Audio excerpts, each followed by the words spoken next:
Hi everyone, creative दिशा channel में आप सभी का स्वागत है। आज के इस वीडियो में हम बात करेंगे जनरल साइंस के कुछ इम्पोर्टेंट क्वेश्चन आंसर्स के बारे में, जो एग्ज़ाम पॉइंट ऑफ व्यू और कॉन्सेप्ट क्लियर करने के लिए काफ़ी इम्पोर्टेंट है। तो चलिए शुरू करते हैं और सबसे पहला क्वेश्चन देखते हैं। विभवांतर का मात्रक क्या होता है? अब इसके ऑप्शंस हैं एम्पियर, वोल्ट, कूलम या ओम। तो दोस्तों इस क्वेश्चन का आंसर है वोल्ट, यानी विभवांतर का मात्रक वोल्ट होता है। बात करें विभवांतर की तो किन्हीं दो बिंदुओं के विद्युत विभवों के अंतर को विभवांतर या पोटेंशियल डिफरेंस कहते हैं। दूसरे शब्दों में इकाई धनावेश को एक बिंदु से दूसरे बिंदु तक ले जाने में किए गए कार्य को उन दो बिंदुओं के बीच का विभवांतर कहा जाता है और विभवांतर को वोल्ट मापी यानी वोल्ट मीटर द्वारा मापा जाता है और इसका एसआई यूनिट वोल्ट होता है। चलिए आगे बढ़ते हैं और अगला क्वेश्चन देखते हैं। एक आदर्श वोल्ट मीटर का प्रतिरोध कितना होता है? इसके ऑप्शंस हैं 0, 1 से कम या अनंत। तो दोस्तों एक आदर्श वोल्ट मीटर का प्रतिरोध अनंत होता है, क्योंकि वोल्ट मीटर समांतर में जोड़ा जाता है तो परिपथ से धारा लेगा, पर यदि प्रतिरोध अनंत होगा तो धारा 0 खपत होती है। और आदर्श वही वोल्ट मीटर होता है जो परिपथ से धारा लेकर धारा में कमी ना लाए। धारा का सूत्र होता है वोल्टेज डिवाइडेड बाय प्रतिरोध, यानी प्रतिरोध अनंत होगा तो धारा 0 लेगा। चलिए आगे बढ़ते हैं और अगला क्वेश्चन देखते हैं। प्रतिरोध यानी रेजिस्टेंस का मात्रक क्या है? तो दोस्तों रेजिस्टेंस का मात्रक है ओम। बात करें विद्युत प्रतिरोध की तो किसी प्रतिरोधक के सिरों के बीच विभवांतर तथा उससे प्रवाहित विद्युत धारा के अनुपात को उसका विद्युत प्रतिरोध यानी इलेक्ट्रिकल रेजिस्टेंस कहते हैं। इसे ओम में मापा जाता है और इसकी प्रतिलोमीय मात्रा है विद्युत चालकता, जिसकी इकाई है साइमन्स। और बात करें विद्युत प्रतिरोधक की तो इसका फॉर्मूला V/I होता है। चलिए आगे बढ़ते हैं और अगला क्वेश्चन देखते हैं। यदि 3 ओम और 6 ओम के प्रतिरोध समांतर क्रम में जोड़े जाएं तो संपूर्ण प्रतिरोध कितना होगा? तो दोस्तों इस क्वेश्चन को सॉल्व करने के लिए हमें ये पता होना चाहिए कि बहुत से विद्युत इलेक्ट्रॉनिक घटकों या अवयवों को जोड़कर विद्युत परिपथ बनते हैं और परिपथों में घटक 2 प्रकार से जोड़े जा सकते हैं, श्रेणी क्रम और समांतर क्रम। तो जब समांतर क्रम में जोड़े जाएंगे तो हमें जब उसका इक्विवेलेंट रेजिस्टेंस निकालना होगा तो हम उन दोनों के इंडिविजुअल रेजिस्टेंसेस को जोड़ देंगे। यानी इस क्वेश्चन में अभी हमसे पूछा गया है कि अगर 3 ओम और 6 ओम को समांतर क्रम यानी सीरीज में जोड़ा जाए तो उसका कुल रेजिस्टेंस कितना होगा? तो उसका कुल रेजिस्टेंस 3 + 6 यानी 9 ओम होगा। चलिए आगे बढ़ते हैं और अगला क्वेश्चन देखते हैं। घरों में लगे पंखे, बल्ब आदि कैसे लगे होते हैं? इसके ऑप्शंस हैं श्रेणी क्रम में, मिश्रित क्रम में, समांतर क्रम में या किसी भी क्रम में। तो दोस्तों इस क्वेश्चन का आंसर है समानांतर क्रम में। जैसा कि अभी पिछले वीडियो में हमने डिस्कस किया था कि परिपथों में घटक 2 प्रकार से जोड़े जा सकते हैं, श्रेणी क्रम और समानांतर क्रम। तो जिस परिपथ में सभी घटक श्रेणी क्रम में जुड़े हों उसे श्रेणी परिपथ, और जिस परिपथ में सभी घटक समानांतर क्रम में जुड़े हों उसे समानांतर परिपथ कहा जाता है। समानांतर परिपथ में हर एक घटक पर समान वोल्टता उपलब्ध होती है, यानी घर में जितने भी अप्लायंस लगे होते हैं सब समानांतर क्रम से जुड़े होते हैं। चलिए आगे बढ़ते हैं और अगला क्वेश्चन देखते हैं। एक शुष्क सेल में कौन सी ऊर्जा पाई जाती है?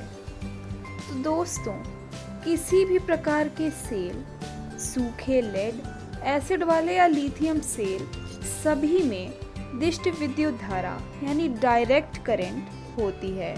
यानी इस क्वेश्चन का आंसर है विद्युत। यानी एक शुष्क सेल में विद्युत धारा की ऊर्जा पाई जाती है। चलिए आगे बढ़ते हैं और अगला क्वेश्चन देखते हैं। आम तौर पर सुरक्षा लगाने के लिए प्रयोग होने वाली तार किस पदार्थ की बनी होती है? अब इसके ऑप्शंस हैं टिन, सीसा, निकल या टिन और सीसे का एक मिश्र धातु। दोस्तों इस क्वेश्चन का आंसर है टिन और सीसे का एक मिश्र धातु। तो पहले तो हमें ये पता होना चाहिए कि फ्यूज़ का इस्तेमाल हम क्यों करते हैं। तो दोस्तों जब भी हमारे घर में कोई तार जोड़े जाते हैं तो उसमें एक फ्यूज़ सर्किट को अलग से जोड़ दिया जाता है, जिससे कभी भी अगर अत्यधिक करंट का फ्लो होता है तो वो सारा करंट फ्यूज़ में चला जाता है और सर्किट ब्रेक हो जाता है, जिस कारण हमारे घर में जो भी अप्लायंस यानी पंखे, बल्ब आदि लगे होते हैं अत्यधिक करंट फ्लो होने से भी खराब नहीं होते हैं। और जब बात होगी कि फ्यूज़ किस पदार्थ से बने होते हैं तो उसका आंसर होगा टिन और सीसे के एक मिश्र धातु से। चलिए आगे बढ़ते हैं और अगला क्वेश्चन देखते हैं। विद्युत हीटर का एलिमेंट निम्नलिखित में से किस धातु का बना होता है? इसके ऑप्शंस हैं नाइक्रोम, तांबा, एल्यूमिनियम या उपर्युक्त में से कोई नहीं। तो दोस्तों इस क्वेश्चन का आंसर है नाइक्रोम। नाइक्रोम का जो तार होता है इसमें 80% निकल और 20% क्रोमियम होता है। यानी इस क्वेश्चन का आंसर है नाइक्रोम। चलिए आगे बढ़ते हैं और अगला क्वेश्चन देखते हैं। तड़ित चालक का आविष्कार किसने किया? इसके ऑप्शंस हैं Graham Bell, Lord Lister, Benjamin Franklin या आइंस्टीन। तो दोस्तों तड़ित चालक का आविष्कार बेंजामिन फ्रैंकलिन ने किया। बेंजामिन फ्रैंकलिन संयुक्त राज्य अमेरिका के संस्थापक जनकों में से एक थे। एक प्रसिद्ध बहुश्रुत फ्रैंकलिन एक प्रमुख लेखक और मुद्रक, व्यंग्यकार, राजनीतिक विचारक, राजनीतिज्ञ, वैज्ञानिक, आविष्कार और राजनयिक थे। एक वैज्ञानिक के रूप में बिजली के संबंध में अपनी खोजों और सिद्धांतों के लिए वे प्रबोधन और भौतिक विज्ञान के इतिहास में एक प्रमुख शख्सियत रहे। चलिए आगे बढ़ते हैं और अगला क्वेश्चन देखते हैं। निम्न में से कौन विद्युत अनुचुंबकीय है यानी पैरामैग्नेटिक है? अब इसके ऑप्शंस हैं निकल, कोबाल्ट, क्रोमियम या तांबा। तो दोस्तों इस क्वेश्चन का आंसर है क्रोमियम। बात करें कि पैरामैग्नेटिक कहते किसे हैं, तो अनुचुंबकत्व पदार्थों का वह गुण है जिसमें पदार्थ बाहर से आरोपित चुंबकीय क्षेत्र की दिशा में ही चुंबकीय क्षेत्र पैदा करते हैं। ये पदार्थ बाह्य चुंबकीय क्षेत्र द्वारा आकर्षित किए जाते हैं। इनका व्यवहार प्रतिचुंबकीय पदार्थों के चुंबकीय व्यवहार से ठीक उल्टा होता है। अधिकांश रासायनिक तत्व और कुछ रासायनिक यौगिक अनुचुंबकीय पदार्थ हैं। अनुचुंबकीय पदार्थों की आपेक्षिक चुंबकीय पारगम्यता 1 या इससे अधिक होती है, अर्थात वे पदार्थ जिनमें सभी इलेक्ट्रॉन अयुग्मित हो, एक भी इलेक्ट्रॉन युग्मित ना हो, उन्हें अनुचुंबकत्व कहलाते हैं। चलिए आगे बढ़ते हैं और अगला क्वेश्चन देखते हैं। विद्युत धारा का चुंबकीय प्रभाव सर्वप्रथम अवलोकित किसके द्वारा किया गया? इसके ऑप्शंस हैं हेनरी द्वारा, ऑयस्टेड द्वारा, फेराडे द्वारा या वोल्टा द्वारा। तो दोस्तों इस क्वेश्चन का आंसर है ऑयस्टेड द्वारा। वैज्ञानिक ऑयस्टेड ने अपने प्रयोगों द्वारा ज्ञात किया कि जब किसी चालक तार में विद्युत धारा प्रवाहित की जाती है तो उसके चारों ओर चुंबकीय क्षेत्र उत्पन्न हो जाता है। यानी इस क्वेश्चन का आंसर है ऑयस्टेड। चलिए आगे बढ़ते हैं और अगला क्वेश्चन देखते हैं। विद्युत चुंबकीय प्रेरण के नियमों का उपयोग निम्न में से किसको बनाने में उपयोग किया गया है? अब इसके ऑप्शंस हैं वोल्टमीटर, विद्युत मीटर, धारा मापी या जनित्र? तो दोस्तों इस क्वेश्चन का आंसर है विद्युत जनित्र। विद्युत जनित्र यानी इलेक्ट्रिक जनरेटर एक ऐसी युक्ति है जो यांत्रिक ऊर्जा को विद्युत ऊर्जा में बदलने के काम आती है। इसके लिए यह प्रायः माइकल फैराडे के विद्युत चुंबकीय प्रेरण यानी इलेक्ट्रोमैग्नेटिक इंडक्शन के सिद्धांत का प्रयोग करती है। विद्युत मोटर यानी इलेक्ट्रिक मोटर इसके विपरीत विद्युत ऊर्जा को यांत्रिक ऊर्जा में बदलने का कार्य करती है। विद्युत मोटर एवं विद्युत जनित्र में बहुत कुछ समान होता है और कई बार एक ही मशीन बिना किसी परिवर्तन के दोनों की तरह कार्य कर सकती है। चलिए आगे बढ़ते हैं और अगला क्वेश्चन देखते हैं। किसी चालक के सिरों के बीच विभवांतर उसमें बहने वाली धारा के समानुपाती होता है। यह किसके द्वारा दिया गया नियम है? इसके ऑप्शंस हैं कूलाम का नियम, फैराडे का नियम, जूल का नियम या ओम का नियम। तो दोस्तों इस क्वेश्चन का आंसर है ओम का नियम। ओम के नियम यानी ओम्स लॉ के अनुसार यदि ताप आदि भौतिक अवस्थाएं नियत रखी जाएं, तो किसी प्रतिरोधक के सिरों के बीच उत्पन्न विभवांतर उससे प्रवाहित धारा के समानुपाती होता है, अर्थात V I के डायरेक्टली प्रोपोर्शनल होता है। चलिए आगे बढ़ते हैं और अगला क्वेश्चन देखते हैं। दाब बढ़ाने पर बर्फ के गलनांक पर क्या असर पड़ेगा? बढ़ जाएगा, अपरिवर्तित रहेगा, घट जाएगा या पहले घटेगा फिर बढ़ेगा? तो दोस्तों सबसे पहले तो ये पता होना चाहिए कि गलनांक किसे कहते हैं। तो दोस्तों जिस तापमान पे बर्फ पानी में परिवर्तित होने लगती है उसे गलनांक कहते हैं, और जब बर्फ पर हम दाब बढ़ाएंगे तो उसका गलनांक घट जाएगा। यानी इस क्वेश्चन का आंसर है ऑप्शन ए, घट जाएगा। चलिए आगे बढ़ते हैं और अगला क्वेश्चन देखते हैं। ध्वनि तरंगे कहाँ नहीं चल सकती?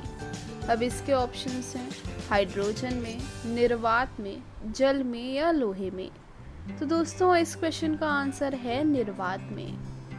ध्वनि तरंगे वहाँ नहीं चल सकती जहाँ हवा न हो, यानी ध्वनि तरंगों को चलने के लिए एक माध्यम की आवश्यकता होती है। उदाहरण के लिए लेंगे चंद्रमा।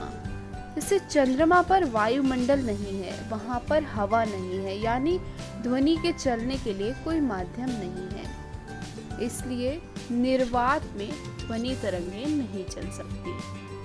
चलिए आगे बढ़ते हैं और अगला क्वेश्चन देखते हैं। ट्रांसफार्मर का प्रयोग किस लिए किया जाता है? दिष्ट धारा वोल्टेज को उच्च निम्न करने के लिए, धारा उत्पन्न करने के लिए, ऊर्जा संग्रहित करने के लिए या प्रत्यावर्ती वोल्टेज को उच्च निम्न करने के लिए? तो दोस्तों इस क्वेश्चन का आंसर है प्रत्यावर्ती वोल्टेज को उच्च निम्न करने के लिए।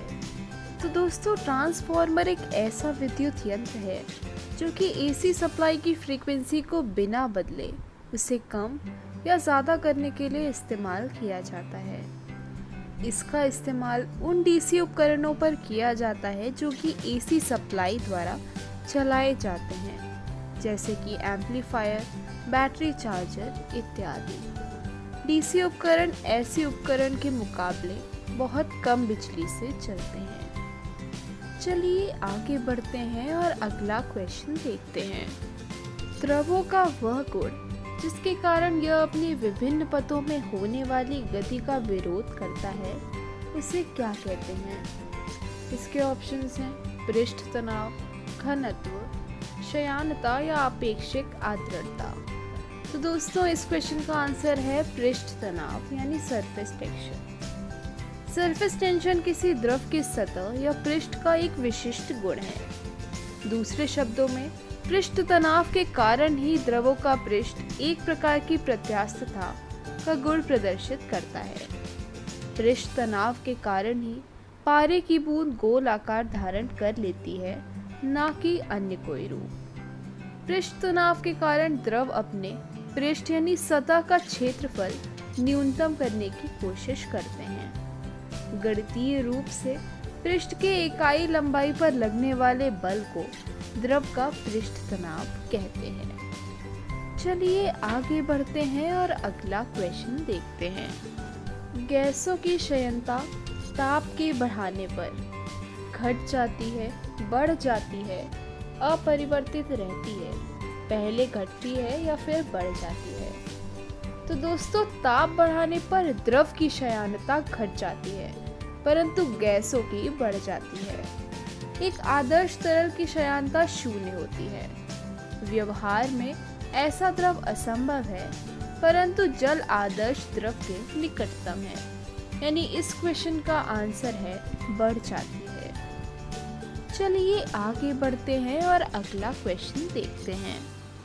ठंडे देशों में झीलों के जम जाने के पश्चात भी जलीय जंतु जिंदा रहते हैं, क्योंकि इसके ऑप्शंस हैं। जलीय जंतु बर्फ में जिंदा रह सकते हैं। बर्फ के नीचे जल 4 डिग्री सेल्सियस पर होता है। जलीय जंतु के शरीर की बनावट के कारण या इनमें से सभी असत्य हैं। तो दोस्तों, इस क्वेश्चन का आंसर है ऑप्शन बी, यानी बर्फ के नीचे जल 4 डिग्री सेल्सियस पर होता है।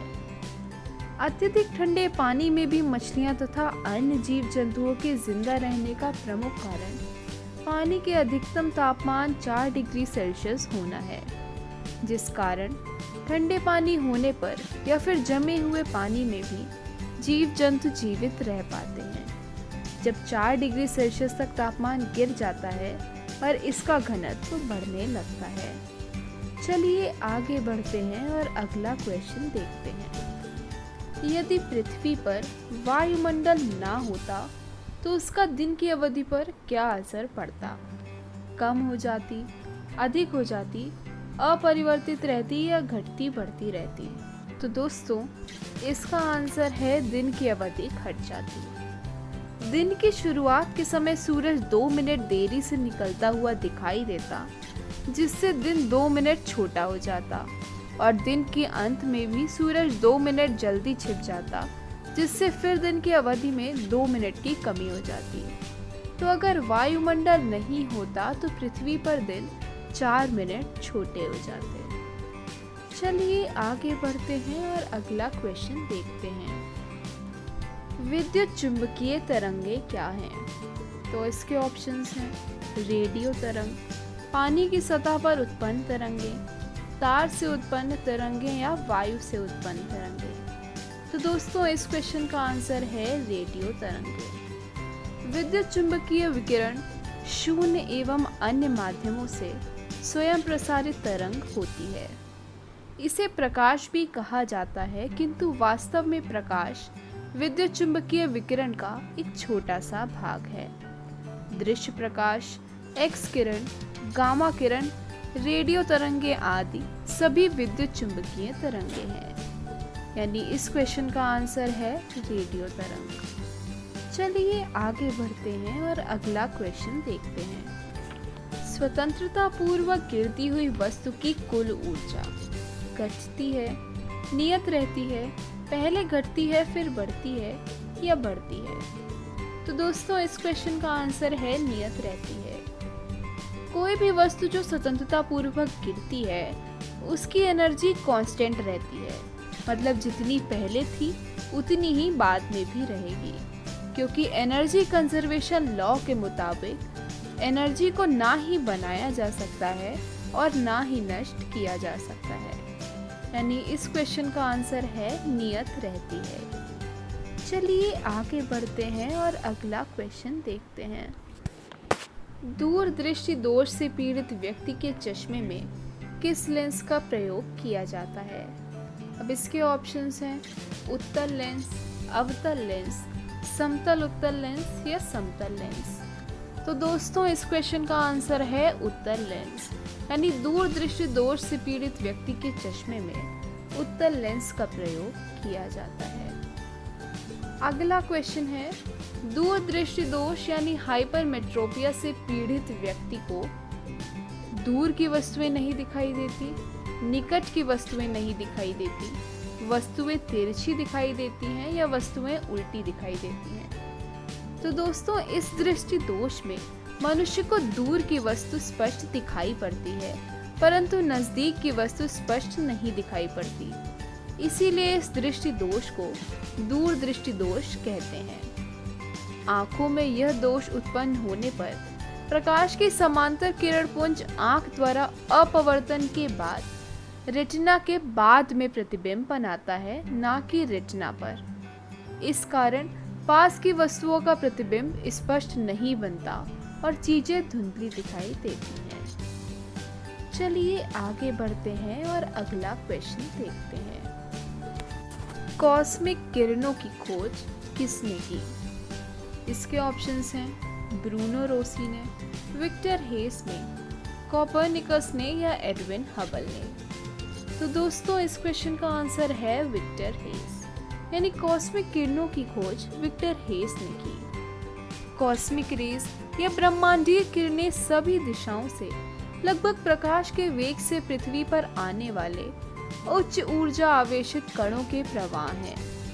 चिंगारी अंतरिक्ष से वातावरण में जाने वाली कॉस्मिक किरणों के कारण पैदा होती है। कॉस्मिक किरणें सुपरनोवा जैसी प्रक्रियाओं के दौरान आमतौर पर प्रोटॉन और इलेक्ट्रॉन से बनती हैं। अगर एक कॉस्मिक किरण हवा के अणु के साथ टकराती है तो इससे कई तरह के पार्टिकल निकलते हैं। ये बाद में अन्य अणुओं के साथ टकराते हैं और उनको आयनाइज करते हैं और इलेक्ट्रॉन पैदा करते हैं। तो दोस्तों आज के वीडियो में हमने बात करी जनरल इम्पोर्टेंट क्वेश्चंस की। यह क्वेश्चंस परीक्षा पॉइंट ऑफ व्यू से काफ़ी इम्पोर्टेंट है। तो आज के वीडियो में बस इतना ही। मिलते हैं अपने नेक्स्ट वीडियो में कुछ और जानकारी के साथ। अगर आपको ये वीडियो पसंद आया हो तो इस वीडियो को लाइक करें और क्रिएटिव दिशा चैनल को सब्सक्राइब कर लें। धन्यवाद।